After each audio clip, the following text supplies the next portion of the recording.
Hello everybody and welcome back to the channel. Today I've got some more interesting bits and pieces to show you.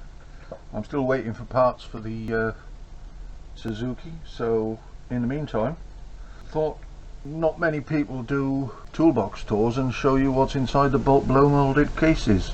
So these are the ones I have in the bottom of my box. I'll start with this one, get right on it. I'll start with this one, my compression tester. Had this for a long time as a Taskmaster one. Very good quality. Comes with all the little adapters. Very accurate. Never had a problem with it. It's got a quick fit adapter there, so you can just poke it straight in the plug hole. And a screw-in adapter which lives in here, like that. And then other adapters that go into different size plug holes. It's quite an interesting little piece of kit, essential if you're working on engines and you need to know what's going on. Just the job. Next thing I've got is an oil pressure tester. This I bought for a specific job a few years ago. It's got all the little adapters with it. In fact, I've still got some oil in there. I should just clean that out. But then again, an essential tool for checking the oil pressure. You can't always rely on the oil light.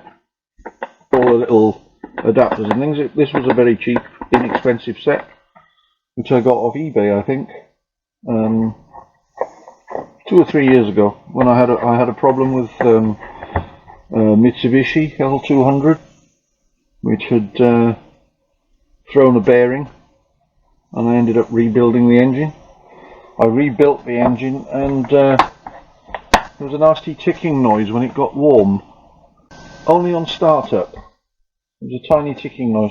Couldn't work it out. I thought it might have been the oil pressure, so I bought the oil pressure tester for that. Turned out to be a relief valve. The only thing I hadn't replaced, so I replaced that, and everything was good.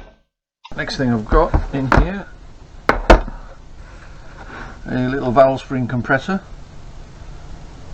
This is a smaller one. It's ideal for motorcycles and things like that. As you've seen before in my tools I've made, I've got one that works with most car engines. This one will work on some car engines, but it's mainly for motorcycles. It's a smaller version. Again, a nice little tool. Used it a few times. Again, not a very expensive tool. Bought it off eBay. I think it was about £18 or something. But very useful to have in the box. In here I've got my air conditioning gauges for putting my air conditioning together, recharging the system. My Range Rover had a problem, and it's the old R12 system, and you can't buy R12 anymore because it's been banned. And I couldn't find a company that had R12 to do the job. So I found some information online and bought myself some of this. It's dust off. Well, it's compressed gas, and the gas is almost identical to the R12. I used 6 cans of this and recharged it using my can applicator. You put the can in, squeeze it, and it pierces the can with this pointed thing here, and then you can charge the system using this. I did this about 2.5 to 3 years ago, and the air conditioning system works absolutely fine, and has been doing so with no problems whatsoever. Touch wood. Handy tip if you want to refill your air conditioning system in your car with an R12 system. The other option was to change it over, but then to the newer version, I think it's the A30, is it A34? Anyway, that was an option, but to do that you have to change the seals, and the oil isn't compatible in the compressor, whereas this is a green alternative, ideal for that sort of thing. I've got all the tubes and stuff in there as well, and of course all the little connectors, and a quick connect. So that's my aircon stuff. Something I use quite a lot, my heat gun. Cheap one, but most useful. I've used this quite a few times, and it does what it says on the tin. Haven't had any problems with it. It's used when I'm doing things with PVC pipe mostly, but I have used it for other things, for drying paint and drying things out, drying carburetors out after washing them. It's quite good. Again, only a cheap thing. Next thing I've got, which I found very useful, is a vacuum tester. This one here holds vacuum. You can test all vacuum systems on a vehicle. I've actually used it as well for bleeding brakes. It has got a canister that's missing at the moment. I've got some brake fluid in that at the moment. But you can use it for bleeding brakes, testing solenoids, vacuum solenoids. Comes with all the little gizmos and all the little bits here, so that you can connect it up. And very useful, again, not a very expensive tool. Don't use it a great deal, but when you need it, you've got it. This I invested in ago because I wanted to do some work on an alternator, and I just could not get the bearing off. So I bought this bearing puller, and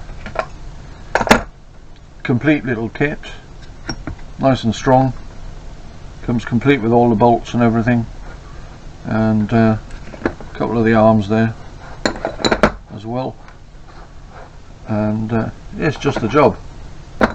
Used it quite a few times on various things. Got me out of a hole the other day getting the bearing off the water pump that I repaired on the channel. But yeah, very handy, very useful. Next thing I have got a leak down tester, so that you can test cylinders, make sure that the valves aren't bent, or where the compression is leaking from. Used it a couple of times. Ideal because you don't have to take the head off to find out if you've got a bent valve. You can use a little camera inside to have a look. A lot of the time you can't see the valves, but this will tell you definitively if you've got the valves rocking, so that neither of them are open. Pressurize the system and it'll tell you what it leaks down to, whether the cylinder's good or not. And of course you can hear the escaping air either in the inlet manifold or out of the exhaust, or sometimes just by taking the oil cap off you can hear it coming through there, so then you know it's the rings or a piston. Again, it's got its little adapters to plug into various things, and you just hook it up to the air compressor. Nice little toy. This little thing, Power Fix Special from Lidl, and it's an endoscope with all the goodies. I think the battery's up in it. I can just take it out of the packet, yeah, and I'll attach this. That's it, that's connected now. And power button is that one. Little colour scope, see there, perhaps. You can see there perhaps the picture. You can hold the picture, freeze it, invert it, and with that, I think you can zoom in as well, and with that you can see most things engine wise, and it will go through the plug hole so you can see what's going on.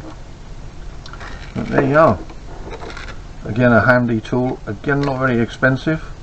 I think it was about £40.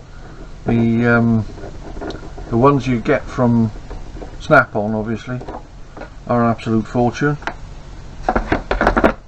but for the amount of time I've had to use it, it doesn't justify spending an absolute fortune. The picture quality is very good on it. It's a very nice little toy, and it does the job. Okay, what else we got? Right, not really in blow molded cases, but this I've had a long time, and this lives in the bottom of the box, and it's a clutch alignment tool. Used and abused this.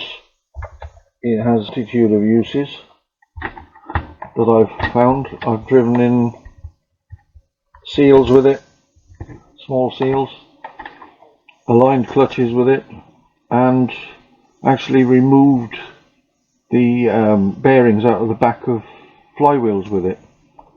You just pack it full of grease, get the right size one that fits in the bush or the bearing, pack the hole full of grease in, and then tap it with a hammer, smart tap with a big hammer.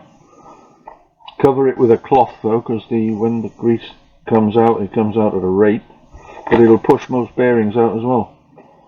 It's been a very useful thing. It goes just about any size you want. I have had one which was a bit of an oddball, and I had to wrap a little bit of tape around one of these items, but 9 times out of 10 it's perfect for the job. Last box I've got in the bottom of my toolbox is this, and it's a little kit I've put together which I've used, and it's for doing vinyl work. It's got all the bits and pieces, a little vinyl cutter, a squeegee or two, and just little cutters and bits and pieces that you can get into all those different areas, nooks and crannies. I have the magnets as well, but they're clamped to the side of my toolbox. Pair of gloves to keep everything clean, and some lining tape, especially for cutting vinyl in a straight line. And only ever done a couple of vinyl jobs, but you need these basic tools to do that with. So that's about it for the bottom of my toolbox and what's in my blow molded. You might have noticed that there is a fuel pressure gauge missing, because that's an essential, and I haven't got mine at the moment because I've lent it to somebody, and it's better to give than to lend when it costs about the same. So I don't know when that'll ever come back, if it ever will, but I'll probably have to buy another one. Anyway, I hope you've enjoyed this week. Next week hopefully I'll be back on the Suzuki Vitara, unless I've got another little job in, and I'll probably see you then. So all the best for now, and see you next week. Bye now.